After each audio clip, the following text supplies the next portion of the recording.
adore float. Hey, welcome to Imagine It. We're talking Titanic science once again. Can a door float? I don't know. That's the end of the movie, right? So we'll have to find out. All right. Carl Nelson's here. He's the chief scientist with the Imagination Station, and looks like he's also the chief mixologist this morning. Yeah, we're going to talk about density. All right. Okay?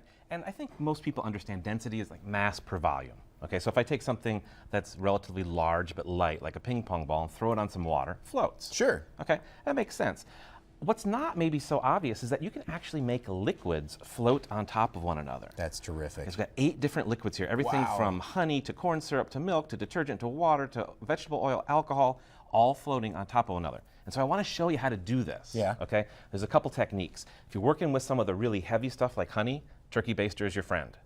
Okay? You want to use the turkey baster to put that down and the next layer just right down on top of it. Okay. Because if you take one liquid and pour it from even a few inches into the other, they'll have enough velocity, they'll mix together, you get a mixture and not a nice layering. Gotcha. Okay? So heavy liquids, turkey baster. For light liquids, okay, ask mom and dad before you do this. Bend the spoon with your mind. This is the perfect tool. Go ahead and take that. If you have a spoon like that or even like a ladle, we've got some milk here. And Tony, we're going to try to see if we can build up like a 5-layer thing as quickly as we can. Okay. Okay. You're going to start with this liquid right there, and the technique, that is detergent. Okay. Technique is you're going to put the spoon or the ladle down just above the liquid, and all the liquid is going to be poured onto the spoon. Okay. So give that a try. I don't know if I can reach that far. You just pour the liquid down there. As long as you get close, it'll be fine. It's fairly forgiving. This is timely because no, you're doing perfect. This is how you make black and tans. I don't know if you're aware of that. I am aware of that. I don't know if this is working here, Carl. No, that's okay. Okay. Lift the spoon up a little bit. Okay. Lift it up as you keep going. Move like an elevator. Yeah. Okay, let's move on to the green liquid, okay, which is just some water. So we've got milk, detergent, and now we're going to go with a little bit of green for St. Patrick's Day, a little water. Okay, just pour that right into the spoon, and a little bit slower, a little bit slower. You got to be a little patience here. Yeah. And as you pour it in, you're doing great. That's really nice. It's building up nicely. And you see that because the water's less dense than the detergent, it floats on top. Next thing is a little vegetable oil. I just need to make a little shamrock impression at the top in the foam.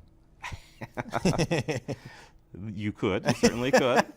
I don't know if I could, but. And the last thing, Tony, just for you, is a little ethyl alcohol, the red ethyl alcohol. That's okay. It's okay. That's why I'm doing it as well. But okay, so the cool thing here. That's why it was so polite the way you just said that. That's great. That's very nice. I got almost there. Here, maybe I'll switch off. The spoon is, it gets slippery with all this. It's the viscosity of the liquid, Carl. It does, and the alcohol is very, very light. So there we go. Nice. Top us off here. Now, the cool thing about this is here's a cherry tomato. Oh, nice. Go ahead and gently release that at the top. Okay. Let's see where it goes. Well, it's in the substrata. Let's try it on all of them here and see where they end up going. Excellent. So what's cool here is you can see in this one, the cherry tomato is hovering just between the water and the detergent because its density is the same as whatever that level is. All right. If you throw in a dye, it's probably going to sink all the way down into the syrup. Hey, place your bets. And then, of course, the ping pong balls are going to float right on top. Bottle cap. Excellent. Floats just a little bit lower. So really, you could do this at home in a vase and try it out with various items around your house, but not your mom's jewelry. Not the jewelry, not the jewelry. Something. But that could be interesting if you get permission. But yeah, all the stuff you have at home, you probably have all of it in your kitchen. You can layer these things up. Check out our website. I have instructions up there today of how you can go through this. But really, the technique with the missing spoon there, or the ladle, that's really what helps build the layers up nicely so you get a really, really nice separation.